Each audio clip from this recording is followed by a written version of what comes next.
नमस्कार विद्यार्थी मित्रों। कक्षा 10वीं के सभी विद्यार्थियों को मेरा नमस्कार। आज हम गद्य 8वां पढ़ने जा रहे हैं। यहाँ पर आप लोगों से पहले मैं एक बात कहना चाहूँगी कि एक शायद गांधी जी ने ही कहा है, मेरी गलती हो सकती है, क्षमा कर दीजिएगा अगर ऐसा हो तो, कठोर परिश्रम का कोई विकल्प नहीं होता। इसका तात्पर्य यह है कि अगर आप पूरी लगन से, मेहनत से अगर कोई कार्य करते हो तो आपको सफलता जरूर मिलती है। लेकिन काम करने के लिए हमारे अंदर एक लगन होनी चाहिए और उस कार्य को पूरा करने के लिए लगन के साथ साथ मेहनत भी उतनी ही जरूरी है। कोई भी काम फिर आप हाथ में लेते हो, ऐसा नहीं है कि छोटे से छोटा काम जो है उसको भी आप अगर पूरी लगन से करते हो, ईमानदारी से करते हो, मेहनत से करते हो तो आपको उसमें सफलता जरूर मिलती है। इसलिए यहाँ पर आज हम जो गद्य पढ़ने जा रहे हैं वो उसका पहला उद्देश्य, पहला मकसद यही है कि अगर आप मेहनत करते हो तो कोई काम मुश्किल नहीं है। और मेहनत के साथ साथ हमारे अंदर ये चाह भी होनी चाहिए। गुजराती में कहावत है हमारे यहाँ, मन होए तो माड़वे जवाए, और हिंदी में है जहाँ चाह वहाँ राह। यानी अगर हमारी चाह है उस कार्य के प्रति तो कोई कार्य कठिन नहीं है। और दूसरा इस गद्य से जो हमें बोध मिलता है वो है कि हमारे देश में एक जो सामान्य हर एक व्यक्ति के मन में ये बात जो है वो जम गई है, रूढ़ हो चुकी है कि कुछ कार्य जो है वो सिर्फ पुरुष ही कर सकते हैं, महिलाएं नहीं कर सकती है।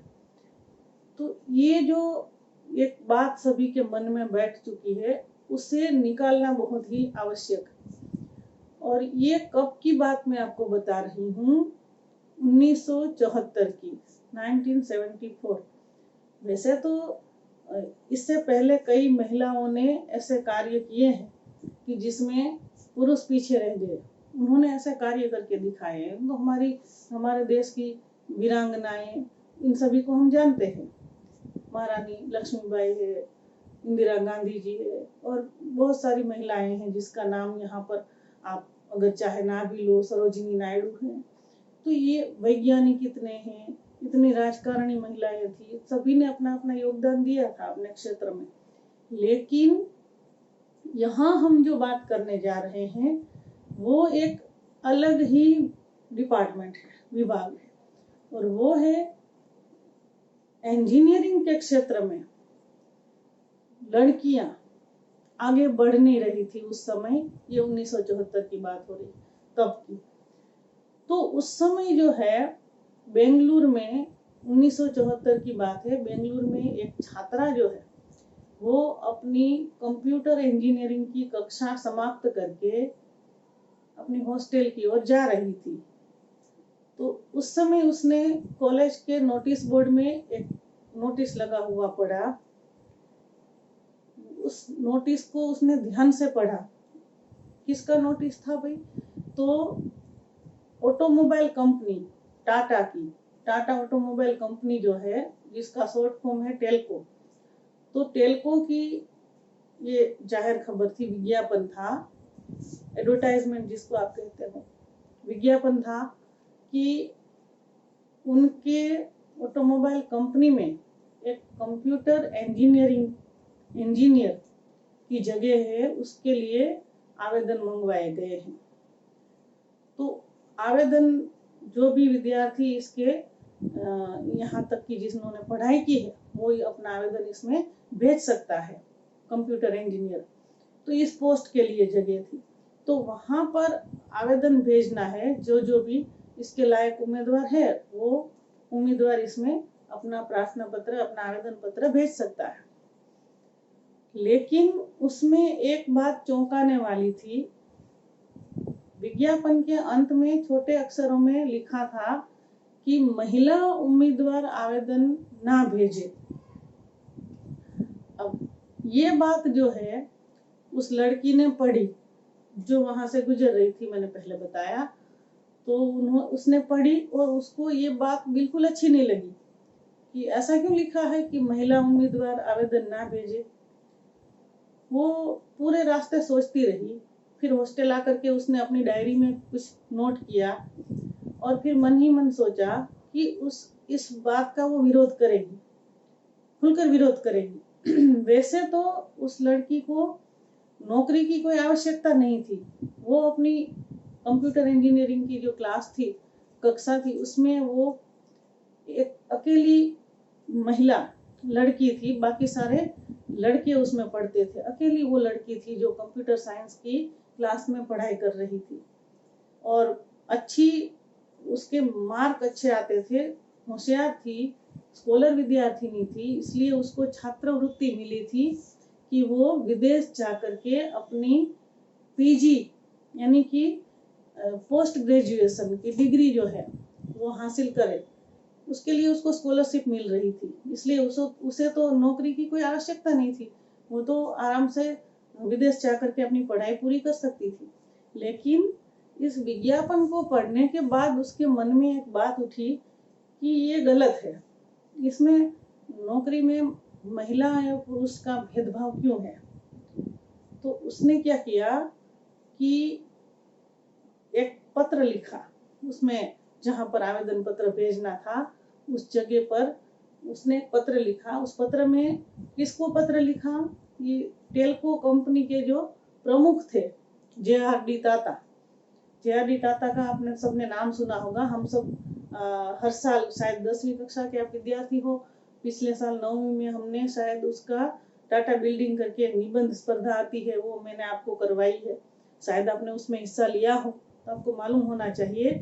इन लोग जो है, जे.आर.डी. टाटा ने जो शुरू किया था भारत में, जो भी उद्योग उन्होंने शुरू किए, वो सब बहुत ही प्रख्यात है। हम सभी उनके आभारी है इसके लिए।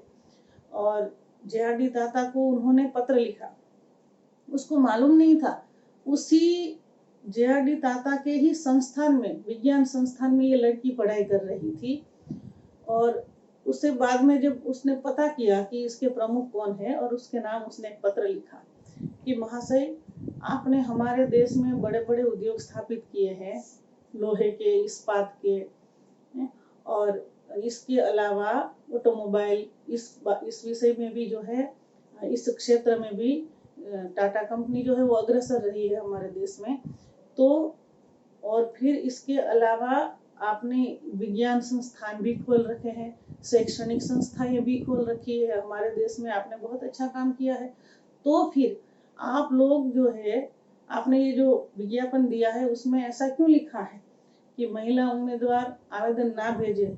आप क्यों नहीं चाहते हैं कि महिलाएं भी इस क्षेत्र में आगे बढ़े, इंजीनियरिंग के क्षेत्र में। तो ये पत्र उन्होंने लिख करके पोस्ट कर दिया। और ये लड़की थी, उसका नाम था सुधा कुलकर्णी। सुधा कुलकर्णी को आप नाम से जानते हो। पिछली बार केबीसी में, आप लोग अगर प्रोग्राम देखते हो, टीवी में आता है, तो उसमें ये सुधा कुलकर्णी जो है, उनका इंटरव्यू हमारे महानायक जो है अमिताभ बच्चन जी, उन्होंने लिया था। और उस समय मैंने बच्चों को बताया भी था स्कूल में कि आप ये इंटरव्यू जरूर देखिएगा, क्योंकि हमारी कक्षा में, हमारी इस किताब में 10वीं की, उनके ही जीवन पर ये गद्य दिया हुआ है, इसलिए हमें थोड़ी उसमें से जानकारी मिल जाती है। तो ऐसा अगर कोई प्रोग्राम आता है तो आपको जरूर देखना चाहिए, ताकि हमारी पढ़ाई भी उसके साथ जुड़ जाती है। हमारा एक काम हो जाता है, गद्य हम पढ़ते हैं, इसके साथ साथ देख भी ले अगर उस व्यक्ति को, तो उसकी लाइफ के बहुत ऐसे पल जो होते हैं हम उसको शेयर कर सकते हैं। तो ये बहुत अच्छी बात थी। हमें तो ये पता भी नहीं था कि सुधा जी जो है कैसी दिखती है वगैरह, और उन्होंने क्या क्या, उन्होंने अपनी लाइफ की सारी बातें जो है उसमें शेयर की थी उस प्रोग्राम में। तो बहुत ही अच्छा लगा था वो इंटरव्यू देख करके। तो आप लोग जो है, कभी अगर कहीं से मिल जाता है तो इसको जरूर देखिएगा। पिछली बार केबीसी में ये आई थी, सुधा कुलकर्णी जी। तो ये लड़की जो है, उसने तो ये पत्र जो है पोस्ट कर दिया। उसके बाद करीब 10 दिन के बाद उसको पूना में साक्षात्कार के लिए बुलाया गया। साक्षात्कार का मतलब है इंटरव्यू।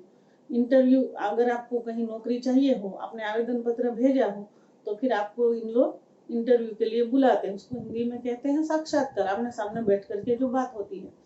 तो साक्षात्कार के लिए बुलाया, उसमें ये बुजुर्ग व्यक्ति भी थे, यानी कि टाटा कंपनी के जो मुखिया थे, अध्यक्ष थे उसके, वो भी थे। बहुत देर तक बातचीत चली तकनीकी बारे में, उसकी इंजीनियरिंग के बारे में, कंप्यूटर के बारे में, जो सारी बातें थी, सारे सवाल थे, उसके सही सही जवाब सुधा ने दिए। तो वो बड़े खुश हो गए, उन्होंने जो अच्छे से जवाब दिए सभी प्रश्नों के। तो उसके अध्यक्ष जो थे वो बड़े खुश हुए और उन्होंने फिर कहा कि बेटा, बहुत ही प्रेम से कहा कि क्या तुम जानती हो कि हम इस क्षेत्र में महिलाओं को क्यों नहीं आने देना चाहते? क्योंकि फैक्ट्री होती है, उसमें पुरुष व्यक्ति ही काम करे, ये ज्यादा अच्छा रहता है। तुम तो मेधावी लड़की हो, मेधावी यानी बुद्धिशाली, जिसमें बहुत ज्यादा बुद्धिशाली जो व्यक्ति होता है उसको मेधावी, मेधा यानी बुद्धि। तुम तो मेधावी लड़की हो, तो तुम्हें तो लेबोरेटरी में, लैब में बैठ करके संशोधन कार्य करना चाहिए। तुम अपनी शक्ति को उसमें लगाओ, तुम क्यों फैक्ट्री में काम करना चाहती हो? तब सुधा कहती है कि कहीं से तो शुरुआत करनी पड़ेगी। अगर आप यही सोचते रहे कि महिला इस क्षेत्र में काम नहीं कर सकती, पुरुष ही कर सकते हैं, तो फिर महिलाओं को आगे आने का कभी मौका ही नहीं मिलेगा। इसलिए कहीं से तो शुरुआत करनी ही पड़ेगी। तो JRD ताता जो है, उन्होंने हंस करके कहा, तो फिर ठीक है, तुम्ही से शुरुआत कर देते हैं। और उन्होंने सुधा को अपनी ऑटोमोबाइल कंपनी में, टेल्को में, बतौर तकनीकी इंजीनियरिंग की पोस्ट पर, कंप्यूटर इंजीनियरिंग की पोस्ट पर उसको नियुक्त कर दिया। करीब 8 साल तक सुधा ने इस कंपनी में काम किया और 1982 में उन्होंने उसी कंपनी में काम कर रहे उनके एक साथी नारायण मूर्ति के साथ शादी कर ली। और उसके बाद सुधा जो है, सुधा कुलकर्णी से सुधा मूर्ति बन गई। तो ये हमारे पाठ का जो नाम है सुधा मूर्ति, इस हिसाब से है। उनके साथ शादी करने के बाद दोनों ने मिलकर के टेल्को कंपनी में काम किया और 8 साल के बाद उन्होंने वो कंपनी छोड़ दी और खुद अपनी कंपनी उन्होंने दोनों ने मिलकर शुरू की। और इस कंपनी में इन्फोसिस फाउंडेशन, ये इंडिया इन्फोसिस उन्होंने शुरू किया, दोनों ने मिलकर, पति पत्नी ने। और उसके माध्यम से उनका उद्योग जो है, उनका व्यापार बहुत ही फैला देश में। बहुत ही लगन से दोनों ने काम किया और लगभग सुधा मूर्ति 1996 में इस कंपनी की, इंडिया इन्फोसिस कंपनी जो है, इन्फोसिस कंपनी की चेयरपर्सन बनी। और उसके बाद सुधा ने अपना पूरा जीवन जो है वो देश की सेवा में लगा दिया। बहुत ही अच्छे अच्छे कार्य उन्होंने किए देश के लिए। और वो जो सारे काम उन्होंने किए, सामाजिक कार्य किए हैं, उनकी सूची यहाँ पर दी हुई है। आप लोग एक बार पूरा गद्य पढ़ेंगे ध्यान से बैठ करके, सिर्फ मैं बोल रही हूँ वो सुन लेंगे तो बात खत्म नहीं हो जाती है। आपको एक बार वो पूरा पढ़ना पड़ेगा। उसमें एक एक बात जो है बताई है कि उन्होंने क्या क्या काम किया है। हो सकता है शायद मेरे बोलने में कुछ छूट जाए, तो आपको एक बार पढ़ लेना जरूरी है, ताकि इसमें से कोई भी प्रश्न अगर पूछा जाता है तो आपको उसका जवाब मालूम होना चाहिए। तो इन्होंने, सुधा मूर्ति ने समाज सुधार में कर्नाटक में बहुत अच्छा काम किया है। बेल्लारी, बीजापुर, हुबली आदि में उन्होंने जो अस्पताल थे, उन अस्पतालों में, सरकारी अस्पतालों में उन्होंने बड़े बड़े जो साधन चाहिए सर्जरी के लिए, चेकअप के लिए, वो सारे साधन वहाँ पर, मशीनरी जो है वो सभी वहाँ पर प्रोवाइड करवाई, यानी कि वो दान में ही दे दी उन्होंने। इसके अलावा कांची में कैंसर अस्पताल, औरंगाबाद, बेल्लारी, गुलबर्ग, पट्टुमडाई और बेंगलुरु आदि में चिकित्सा सहायता की। इसके अलावा उड़ीसा के कालाहांडी और आंध्र प्रदेश के सूखा पीड़ित जो एरिया थे, सूखा पीड़ित का मतलब है जहाँ पर बारिश ना हुई हो, उसे सूखा कहते हैं, अकाल पड़ता है, तो सूखा पीड़ित लोगों की सहायता की। इसके अलावा सुधा के ही प्रयासों से कर्नाटक के 800 से अधिक गांव में स्कूल में 800 से अधिक गांव की जो स्कूल थी, सरकारी स्कूल में, इन्होंने कंप्यूटर शिक्षा पर करीब 1 करोड़ रुपए का खर्च किया। इसके अलावा 3000 से अधिक पुस्तकालय खुलवाए, लाइब्रेरी, और गरीब बच्चों की सहायता की। स्कूल में कंप्यूटर प्रोवाइड करवाए, यानी हर एक स्कूल में एक एक कंप्यूटर, एक एक लाइब्रेरी सुधा ने खुलवा दी कर्नाटक के गांव में। और ये सारे काम करने के लिए उन्होंने बहुत सारे पैसे जो है उनके खुद के, उन्होंने कहीं से लिए नहीं, खुद कमाए और उन्हीं पैसों को लोगों की सेवा में लगा दिया। ये बहुत बड़ी बात होती है। पैसे कमाना और दान करना, ये तो बड़े बड़े लोगों का होता है। कई लोगों की मन में ये इच्छा होती है कि मेरे पास बहुत सारा पैसा है तो मैं दान करूं, लेकिन दान भी सही जगह पर होना चाहिए। तो हमने देखा है कि हमारे लिए, देश के लिए आज जरूरी क्या है, बच्चों की शिक्षा से अलावा अच्छी शिक्षा बच्चों को मिले, इसके अलावा बड़ा कोई दान नहीं हो सकता है। विद्या दान सबसे श्रेष्ठ दान है। और इसीलिए सुधा ने शिक्षा के क्षेत्र में बहुत सारा काम किया। उन्होंने बच्चों को अच्छी शिक्षा मिले, इसके लिए कंप्यूटर, कौन सी साल की बात हो रही है, 1996, 1996 की बात हो रही है, उस समय कंप्यूटर उन्होंने दिलवाए स्कूल में।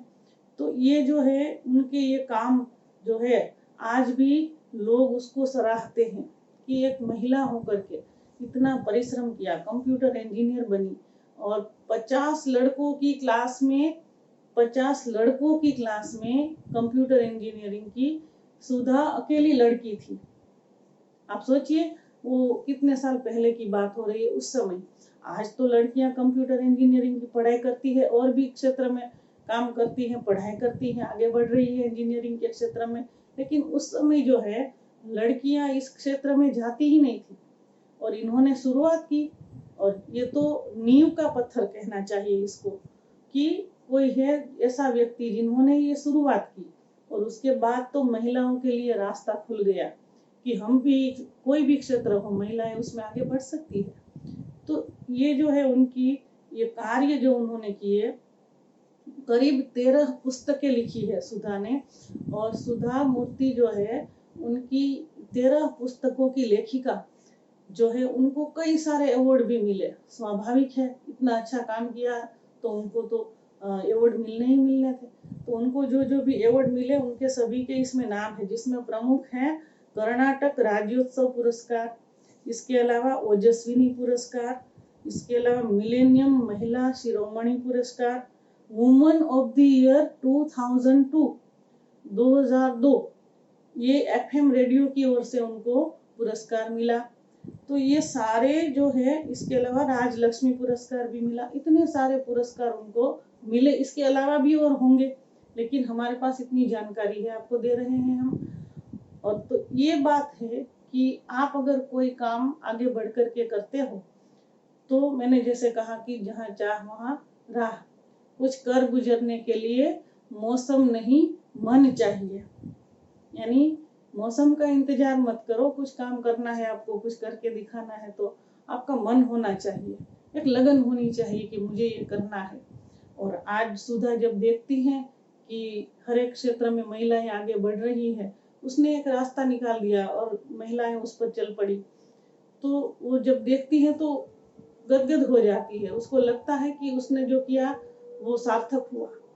तो ये जो बात है कि भाई, शायद आप लोगों ने कहीं गांव में कभी गए हो, और गांव में जाकर के अगर खेतों में कभी गए हो आप, तो देखिएगा कि खेत में जाने का जो कच्चा रास्ता होता है, पहले तो सड़कें नहीं हुआ करती थी, तो कच्चा रास्ता जो है उस पर के बैलगाड़ी चलती है।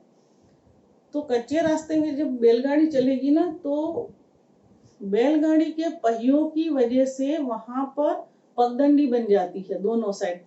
वहां पर पगडंडी अच्छी हो जाती है, तो लोग सभी उसी पगडंडी पर चलते हैं। और जो दो पहियों के बीच का जो रास्ता होता है, उसमें कचरा जमा हो जाता है, कांटे कंकर वो सब जो है वो बीच बीच में जमा हो जाता है।